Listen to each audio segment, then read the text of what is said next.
Northern Brazil. Here, the lush Amazonian rainforest supports untold colorful and secretive creatures. The Amazon region of South America is home to the richest primate populations on Earth, a fact that has attracted the attention of a very special man. Mark van Roosmalen is more than just a lover of monkeys. He's a primatologist, a hero for conservation and a professional species hunter. His work takes him deep into the jungle, and it's his love of monkeys in particular that draws him back time and time again to northern Brazil and the dense forests surrounding the Aripuanã River. Mark has dedicated his life to finding new species and fighting to protect their environments. Now on board his houseboat, the Calibeia, Mark embarks on a new mission and wonders what secrets the forest still holds. It all started in 1996 when somebody delivered a little monkey at my doorstep in Manaus. And I immediately saw that it was a new species of primate, that I didn't believe before that you could find new species of primate. This little monkey, which Mark named Dwarf Marmoset in 1998 and later described as Calibeia humilis, launched a long line of new discoveries.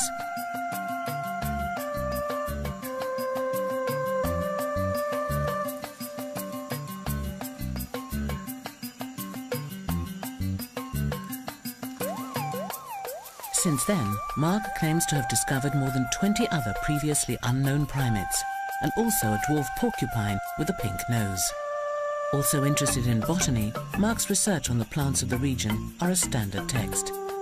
It was Time magazine that dubbed him a hero of the planet because of his commitment to conservation work. Mark's recent work focuses on the forests surrounding the Aripuanã River, an area of Brazilian rainforest the size of France.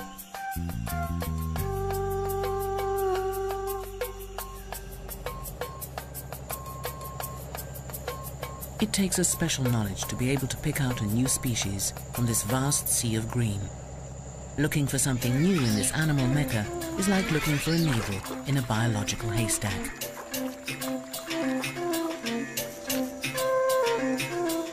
Why is it so important to find new species?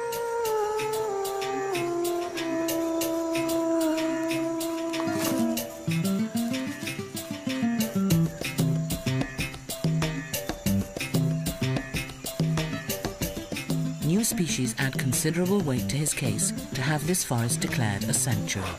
It could be argued that some of the rarer animals and plants here are protected elsewhere, making a local sanctuary unnecessary.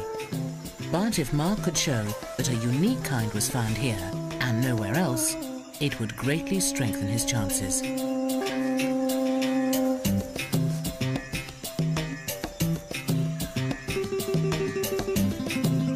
But how do you start looking for a new species of animal unknown to science? Mark has an unlikely source.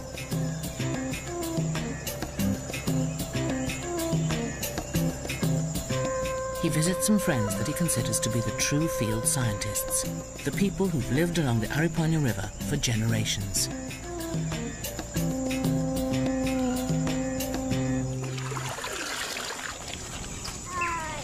They have contact with all sorts of animals, from macaws to curassows, parrots to primates. Monkeys can end up as pets, and Mark knows that one family's pet might just turn out to be the world's scientific bombshell. He regularly visits the villages or caboclos. Doña Teresa invites him to see their latest addition. It's an adolescent marmoset. Doña Teresa took care of it after its mother was killed for the pot. The monkey belongs to a species that Mark described for the first time in 2000. He called it Mico manicorensis, after the town of Manicore on the Madeira River. The marmoset probably wouldn't live long in captivity, and Doña Teresa exchanges it for a bag of beans. Mark never pays for his finds. He doesn't want animals captured deliberately. So that's exactly the way how I get all the monkeys, because these local people live on subsistence hunting, so they kill the mothers, and if they have dependent babies, they keep them like this one. And what is Just what they put in the pot is scientific material for me. Not only are the animals saved from a cramped and uncertain future, but they could help Mark get protection for animals so rare that they're completely unknown to the outside world. As Mark speeds away, the skies open over the village. Here, every year, up to 7 meters of water drench every square meter of forest floor in the floodplain forest. Once the soil is saturated, water seeps into the rivers.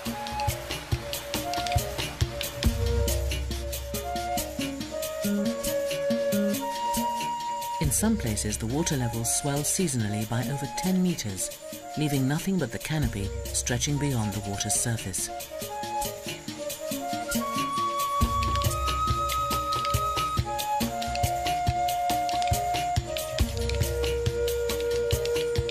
Now flowers blossom, and fed by the nutrient-rich waters, fruits ripen.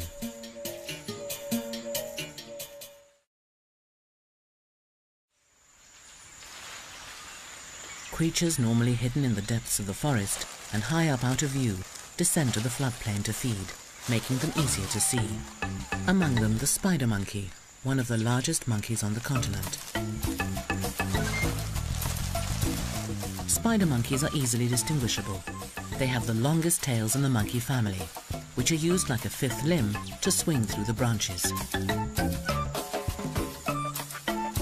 Living in large troops, they split into smaller foraging parties during the day, spreading out to find the best feeding spots. The similar-looking woolly monkey eats a more varied diet of insects and small animals, but also descends to enjoy the rich fruit bounty. With food in abundance, there's plenty of time for play. Above water, any creature would have trouble making their way through the tangle of branches. But beneath the surface, it's a different story. Released from the cramped confines of the river, fish disperse between the submerged tree trunks.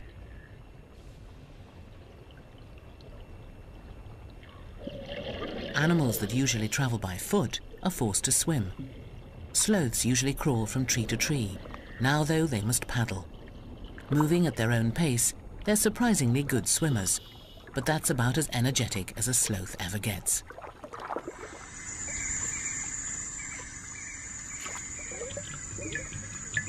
Other strange forms swim by, giants lurking in the murky water. According to legend, when sailors of old glimpsed these creatures at sea, they mistook them for mermaids. The resemblance is not very striking. These are Amazonian manatees or sea cows, one of a few species called sirenians. They look like whales, but are in fact closely related to the elephant.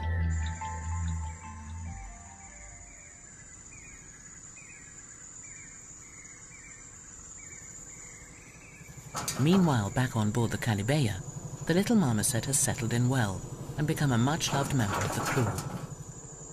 Beady-eyed, he spots a stowaway, a praying mantis, a tasty snack for the liveaboard pest control. Mark enjoys his new companion, but knows their time together is limited. Mark always takes the time to catch up with his neighbors and makes regular house calls to consult these local zoologists. Mark hears many remarkable stories from his friends. Who knows what creatures they will find? Ephraim tells of a large creature living in the jungle surrounding their village. Could this be a species unknown to science? At first, it doesn't sound all that remarkable. A tapir. According to the science books, just one species of tapir lives here, the South American tapir. Textbooks say 4 species of tapir live in the jungles of South America and Asia, the last members of an ancient family of animals related to horses and rhinos. The South American Brazilian tapir is the heaviest land mammal on the continent, weighing around 250 kilos. Tapirs all have the prehensile trunk, but the South American can be identified by the distinctive white ear tips and pale feet.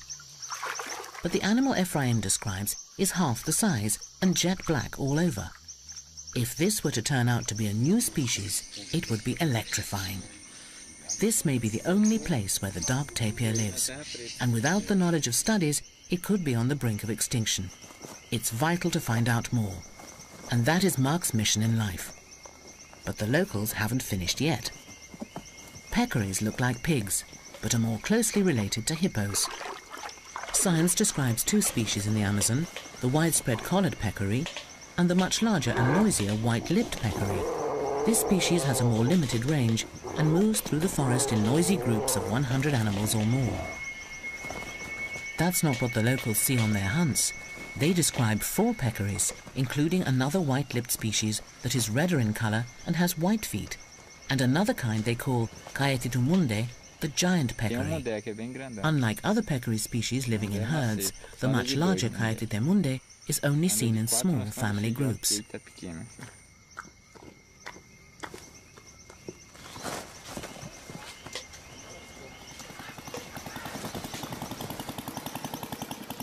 They recall hunts for this larger prey. The world of museums, biology and scientific journals means little to these men. They just want to make sure their children have enough to eat. They sometimes hunt the giant peccary. Like other members of its family, it aggressively defends itself, but an animal this size provides a lot of meat. No white collar, no white lip. Their dinner is a species completely unknown to science.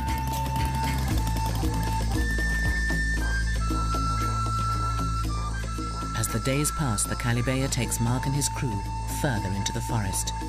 What new surprises lie in wait?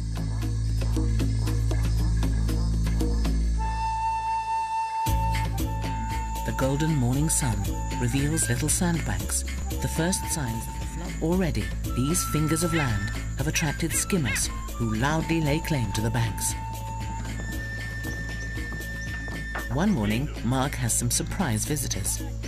The men have killed another peccary, but knew their dinner would be of interest to Mark. The meat has already gone to feed their families, but the men kept the skin and pinned it out to dry. Mark instantly notes the large size, the stiff black mane, and the absence of a white lip or white collar. This skin comes from an animal unknown to science, a giant peccary. As Mark sits with his monkey friend, he recalls a similar gift, and what may turn out to be the biggest discovery of his career. I was extremely lucky when I came to this little village on the Aripuanã River to do my usual interviews. And then the people told me that they just had hunted a manatee in the creek here. And then I was asking them, how many types of manatee do you know? And they said 2. And then I noticed, I was aware that this was a new species.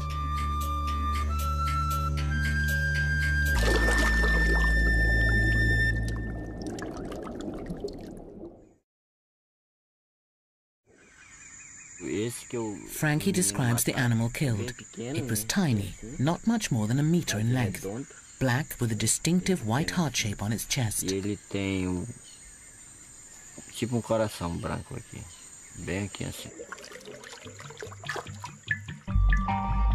Could it really be possible that such an impressive creature has managed to go unnoticed for so long? How might the dwarf manatee compare to its larger cousins? The Amazonian manatee is a rotund animal growing close to 3 meters in length, with a broad paddle-shaped tail and a flexible whiskered muzzle. Its body is a uniform dark grey with irregular flecks of white on the underside. All known manatees have a low reproductive rate, making them especially vulnerable to the effects of hunting and habitat loss. Will stories of a dwarf manatee hold water? Or are they just another myth of the region? Mark left the village with more than just stories. Once again, the kind people of the Aripuanã let him keep the leftovers of their meal. Later, Mark is able to compare a skull of a common Amazonian manatee with his new treasure, the skull and jawbone of what he believes is a dwarf manatee. Although similar in appearance, there are finer details that tell them apart. So the most striking differences are the long elongated snout of the common one, and the small one has a very short trunk. Another striking difference is the brain case size. It's very narrow and in the common manatee, and then the small dwarf manatee has has a relative much larger brain size. Francis guides Mark up the Aripuena River to the creek where the manatee was killed, hoping that there might be more in the same area.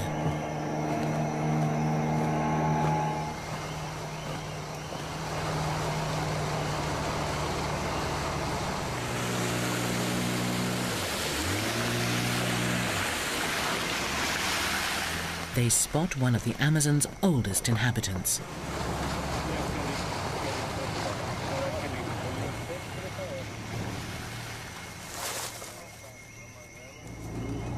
A bird whose ancestors rubbed shoulders with the dinosaurs. The Hoatzin. Hoatzins are known locally as the smelly pheasant for the musky odor they produce. But these birds are a biological wonder, a visual aid to the process of evolution. The chicks still have prehistoric features, including claws on their wings, just like Archaeopteryx, considered widely to be the first bird. They use the claws to scramble through the branches in the flooded forest. The claws disappear before adulthood. Hoatzins are unique birds, with complex stomachs to digest tough vegetation. Special bacteria needed for this harsh diet is passed to the chicks from their parents. The Hoatzin is a natural wonder and another threatened species in need of protection.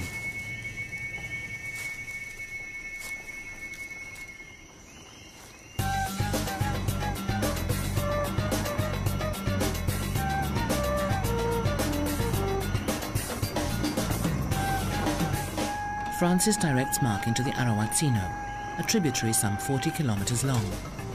Overgrown and shallow, this flooded forest is clearly not suitable for bigger, common manatees. But it could probably accommodate a smaller species. It is not an easy place to look.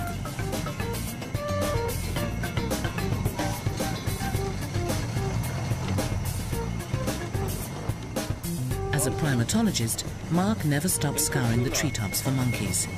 He spots one of the smaller residents of the canopy, a squirrel monkey. I learned from the monkeys how to survive in the forest and what you can eat and what you can't eat by observing them. They taught me how to make a living without killing any animal. Mark has become a vegetarian, mimicking the monkeys' fruity diets. Charismatic squirrel monkeys are among the monkey man's favorite subjects. The creek narrows with fallen trees forming barricades, but there is clearly lots of leaf matter. Could this be the food of the dwarf manatee? Deadwood lies across their path, but Mark won't allow such minor obstacles to get in his way.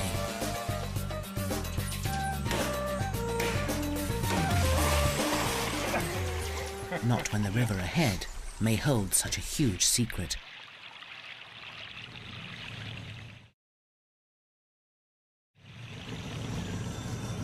As the search for a new species continues, Mark hears a song that is music to his ears, the duet of titty monkeys.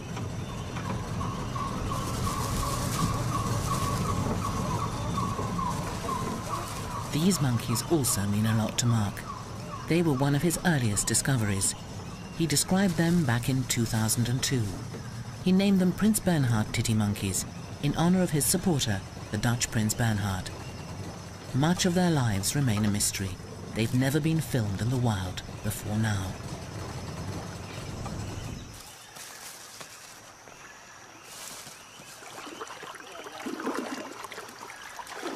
The end of the road. But at least Mark has samples of the dwarf manatee's food. This is about the farthest we can get after all these logs over the river. But I'm happy to have seen the habitat of the dwarf manatee, because the local people in Francis, they say that the dwarf manatee is feeding mainly on these two species of Eliocharis grass. If this is true, it would make the dwarf manatee differ in its feeding behavior from its larger cousin. The Amazon manatee feeds at the surface on floating plants. It seems that the new species may be a bottom feeder.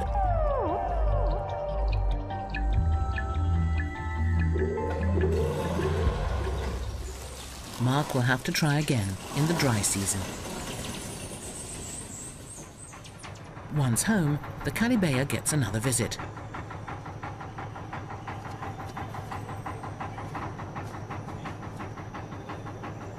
The unusual watchman announces their arrival.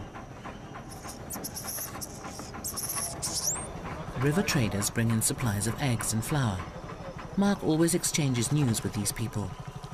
As the traders spend their whole time traveling up and down the river, they often have useful information and current news.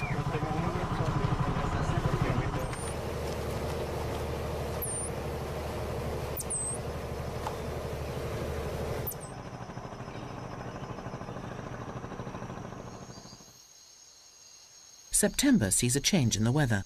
The huge floodwaters finally subside, revealing the forest floor once more. The Calibeya's progress has slowed to negotiate newly emerging sandbanks.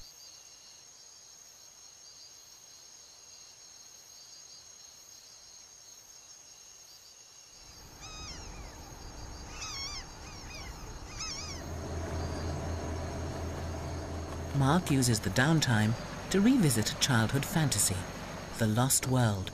Not so fanciful now as Mark searches for missing giants himself.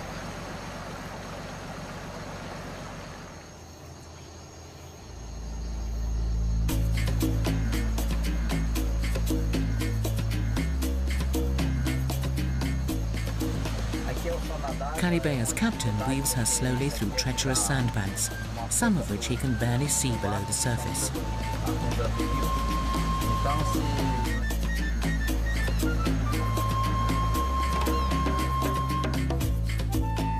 At the height of the dry season, the river reveals its skeleton, with sandbanks sticking out like ribs from the murk.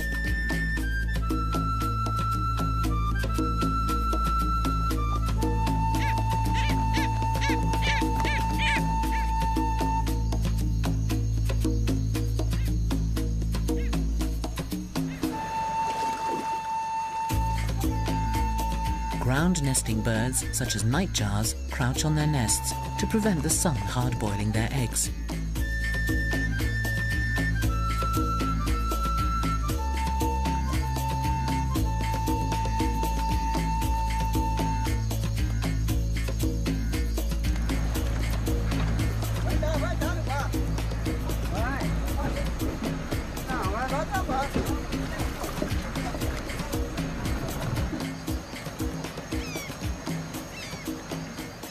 People lived here as far back as the Stone Age, and now the newly exposed rocks tell an ancient story.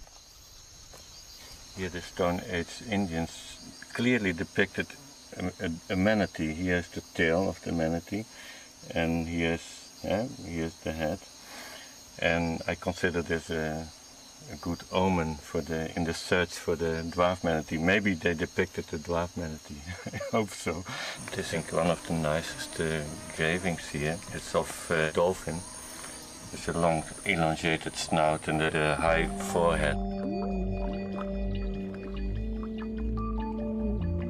Unlike other dolphins, pink river dolphins or botos can turn their necks because the vertebrae have not fused. When the forest floods, botos twist through the tree trunks. They have long tooth-lined beaks and in the murky waters of the Amazon have lost the need for sight. Their tiny eyes give them a prehistoric appearance. The dolphins use sophisticated internal sonar to avoid collision in the gloom.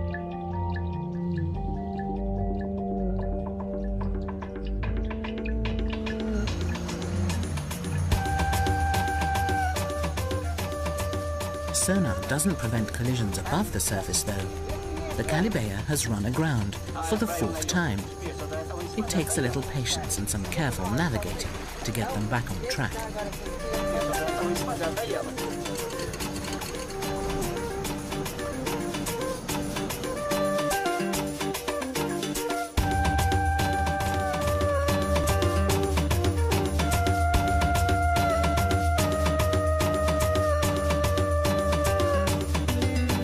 Finally, the ship reaches the Arowazino Creek.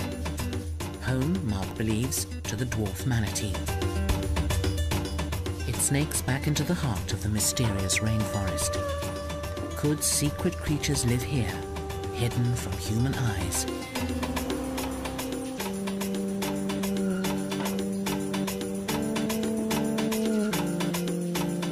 After months underwater, the sandy riverbanks are rich in minerals from decaying vegetation. Butterflies flock to lick up the nutritious cocktail.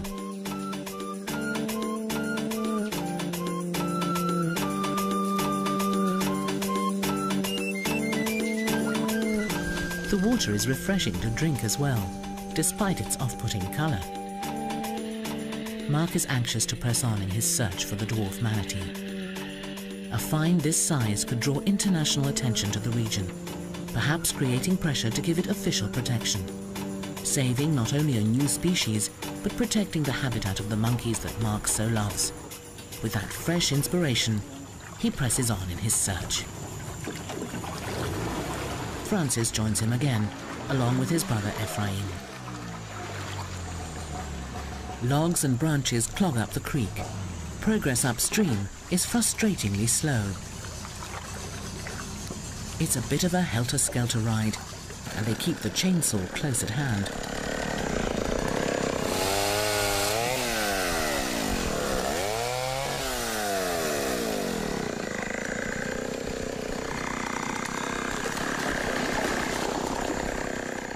This is dangerous work.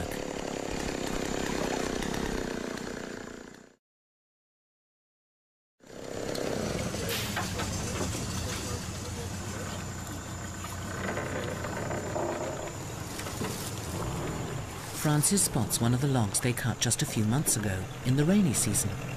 It shows just how far the water level has dropped, some 4 or 5 meters. The speedboat's engine shatters the peace of the rainforest, disturbing the inhabitants. They spot an empty den, but the owners are nearby. The 3 men stop to get a closer look.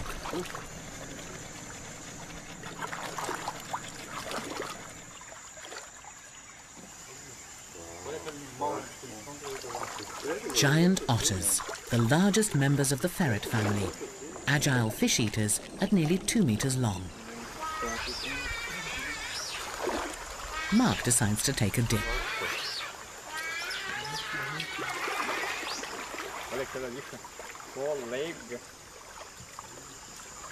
Giant otters live in large family troops and call loudly to each other through the forest. Once a common sight in the Amazon basin, hunting for pelts has greatly reduced their numbers. The otters seem reluctant to approach the bather, so Mark takes a look at their home instead. Otters don't always dig their own dens. Sometimes they find a natural cavity, such as this one, in the roots of a tangled tree. Butterflies have gathered on the den floor, perhaps absorbing minerals from the otter's urine or oil from their last fishy meal.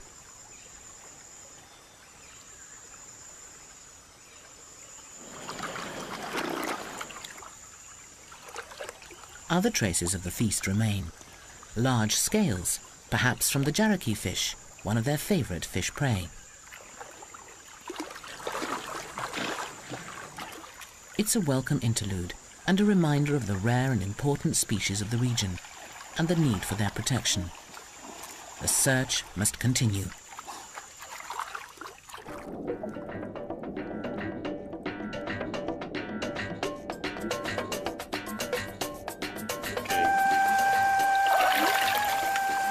Vamos.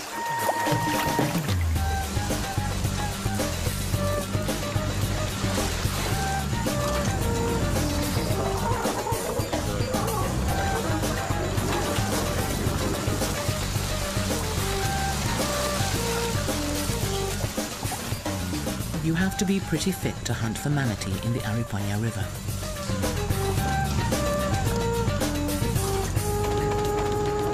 Only small caimans could live in this shallow creek. The spectacled caiman grows to just over 2 meters, but unlike its relative the black caiman, it's unlikely to attack humans.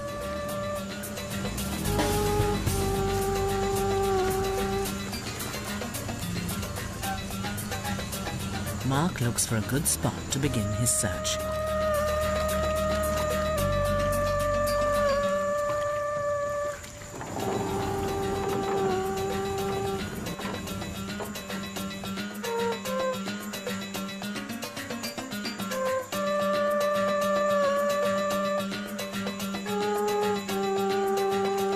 With a likely-looking area selected, the men string a net across the river.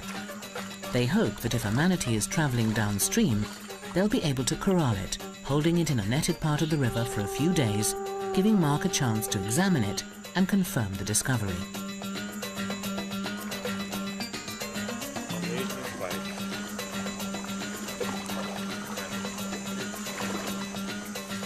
While the trap settles into the river, Mark, ever inquisitive, takes a stroll. Jungle dramas are being played out at all levels, and Mark finds great interest in it all.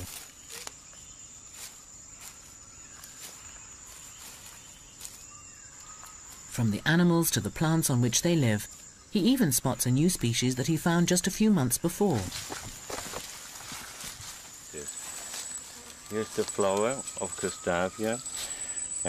So this represents a new species. It's amazing because it has the biggest fruit in the genus. It has the most spectacular white, distinct flower in the genus. And then it's representing a new species. Yet another new species. More evidence that the biodiversity of the Aripuanã region ranks among the highest in the world. Aside from little reptiles and insects, there are monkeys here too. The new species of marmoset. Mark can't help but take some time to watch their natural behavior.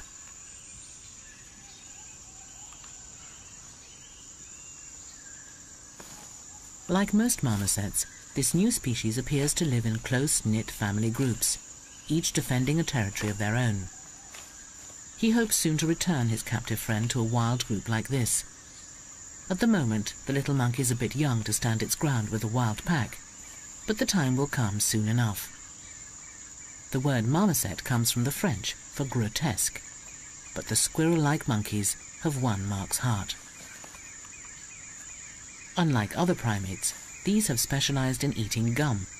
In areas where gum trees are plentiful, there can be as many as 50 groups of marmosets in a single square kilometre of forest. There are much larger animals in the area too. The tapirs are the biggest, pushing their way through the undergrowth with their compact bodies and feeding themselves with prehensile trunks. This is the common species, but maybe others lurk in the forest. Predators of the tapir are few and far between. The great cats have been almost hunted out of existence, though a few pumas still stalk in the shadows.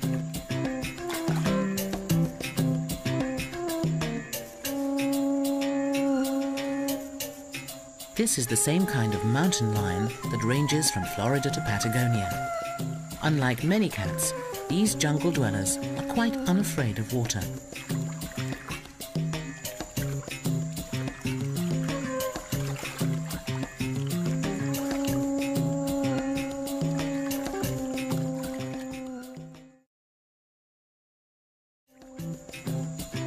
With large predators around, Mark has the safety of his blade, but the knife is more for hacking through the dense vegetation than self-defense.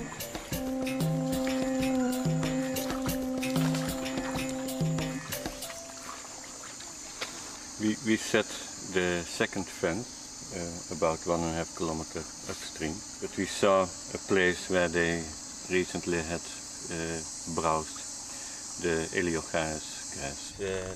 Francis tells Mark how the dwarf manatee feeds. So, in July he saw from a distance that a manatee was feeding on a place like this. They have a sloppy way of browsing. They're eating, but then lots of grass stems float, and they don't go into the mouth. By contrast, the larger manatee doesn't eat the grass. It's a surface feeder, preferring larger aquatic plants, like water hyacinth. This adds weight to Mark's idea that the smaller dwarf manatee is a bottom feeder. How much food would it need, and what size of territory would it require? The Amazon manatee eats 10 to 15 kilos a day, and spends up to 8 hours feeding. They migrate with the rains, and are capable of fasting for up to 200 days during periods of drought. Could this provide a model for the ecology of the new species? The men plan to spend several nights in the forest. The forest provides their evening menu.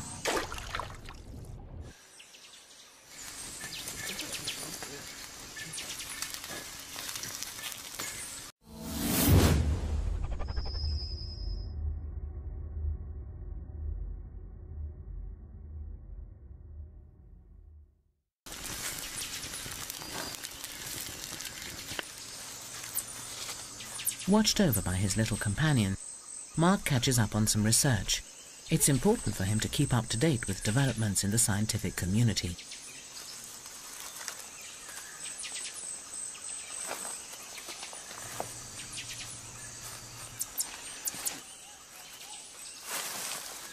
It's easy to nod off when serenaded by a chorus of frogs and insects.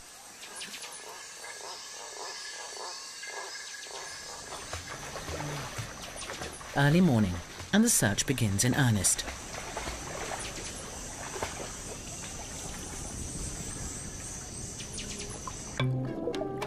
The men scour every pool. A few months ago, these fish dispersed through the flooded forest. Now, in the low river, they swim in tight shoals.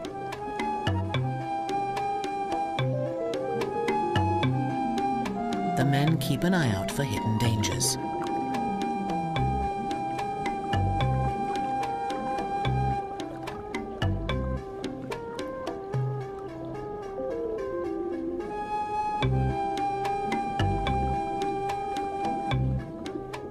Mark spots a stingray, despite its superb camouflage of sand and stillness. It has a poisonous barb on its tail. If it lashes out, it could inflict an agonizing wound. It's nearly a meter across, but quickly disappears again under a fine dusting of sand. A reminder that even large animals can remain undetected in the forest.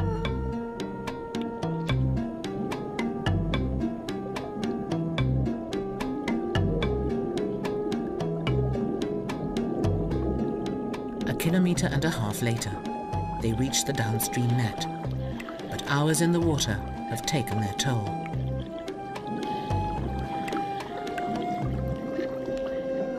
I feel very cold.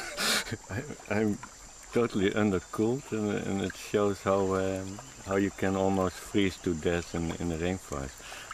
After 1.5 hours diving and in the deep pools, we didn't find any manatee, but we have good hopes that tomorrow we go another few kilometers upstream. The men dismantle the lowest net and set up again further upstream. They work in this way for 1 week, covering some 12 kilometers of river. On one trek through the Iguapu, they discover signs of another large animal, the biggest feline predator in the Amazonian jungle. And it has recently sharpened its claws.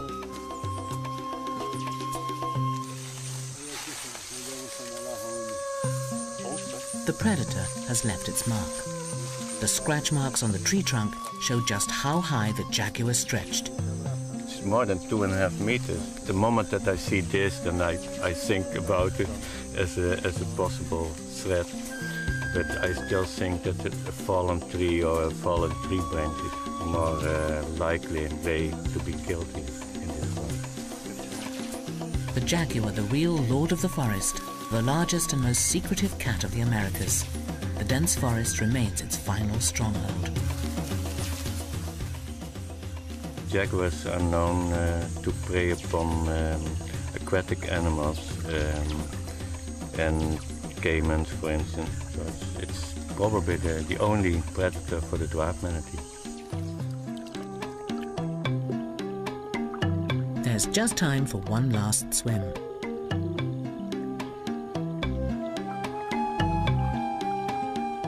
Plenty of small caimans, but no dwarf manatees.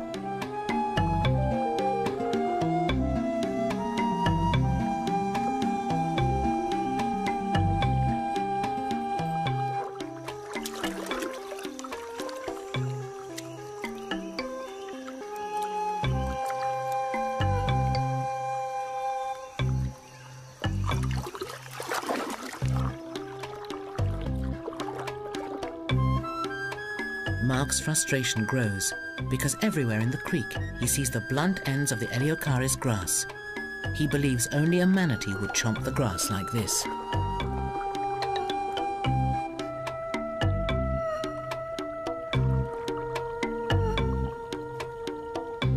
He finds a Stone Age carving of a manatee. Why else would ancient Indians depict a manatee in this small creek unless they'd seen them here?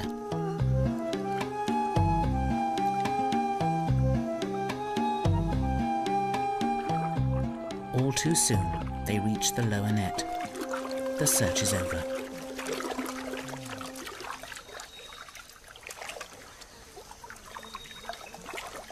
No luck this time. No manatees in this stretch of the river. Francis, Ephraim and Mark pack up the nets for the last time.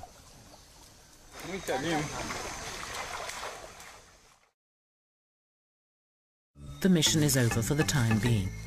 But while they're deep in the forest, one important task remains. Time for one member of the family to say goodbye. Mark had never planned to keep his little stowaway and has decided that it's time to return him to the forest. It will be wonderful to see him back in the wild. If Mark hadn't intervened, it would have stayed tied up in a village hut and would not have lived for long. A life in captivity rarely agrees with wild animals. Mark has had plenty of experience rehabilitating orphaned monkeys into the wild and begins by placing his little friend in a suitable spot. The monkey calls out into the forest, and from a distance, Mark can watch and wait for somebody to return the call. And he doesn't have to wait long. From past experience, Mark knows that if released near a wild group, this animal will be fine.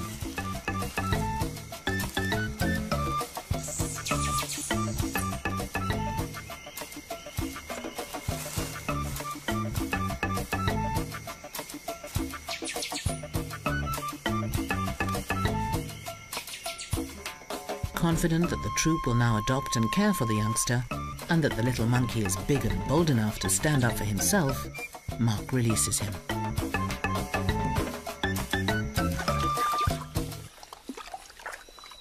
It's time to leave the forest and its secrets behind, a little disappointed that they haven't found the manatee, but renewed by the wealth of other wildlife in this region. The river may not have yielded a new manatee, but it seems the forest won't let his efforts go unrewarded.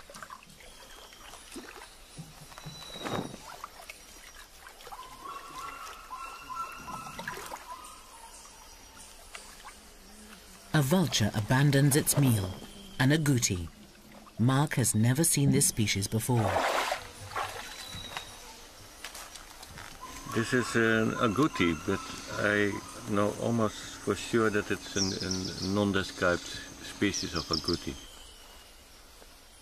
Agoutis with orange-brown fur live on either side of the Aripuanã River, but this specimen, sandwiched in the middle, has a greenish-black coat. Agoutis are long-legged rodents that forage for fallen fruits and seeds on the forest floor. They're hard to see, fast and agile, able to leap 2 meters to escape attack. The carcass was a lucky find. Mark may have stumbled across yet another new species of small mammal. And the forest still hasn't finished with Mark. It saves the best till last.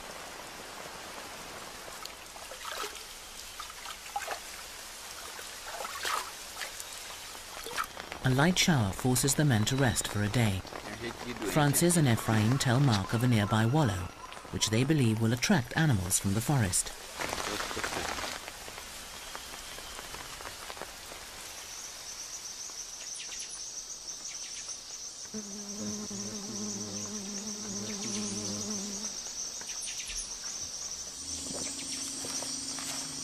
As soon as the rain stops, Ephraim leads him to the spot. These forest people are skilled trackers, a necessity when you're making your living from the rainforest. They don't miss any signs of a passing animal.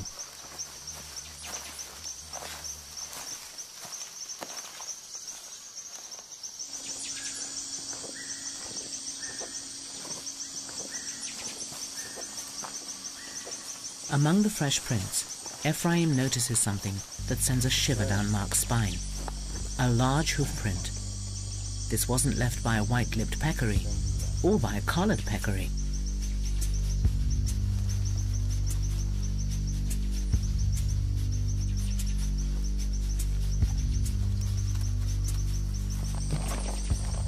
Mark immediately builds a viewing platform. Determined not to miss the opportunity of seeing this creature never seen in the flesh before, the peccary, known to hunters, yet still unknown to science.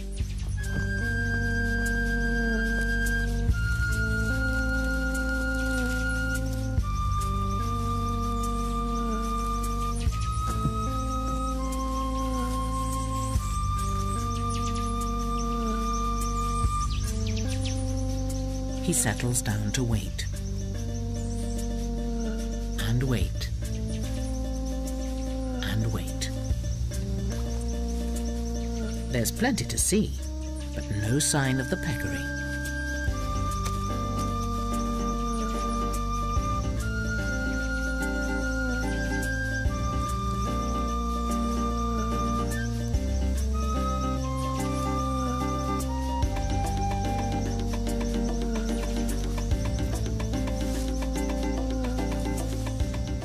At last, his patience pays off. A large animal edges nervously into view. It doesn't have a white lip or a white collar. A giant peccary. It has a stiff black mane, like the skin the hunters gave Mark.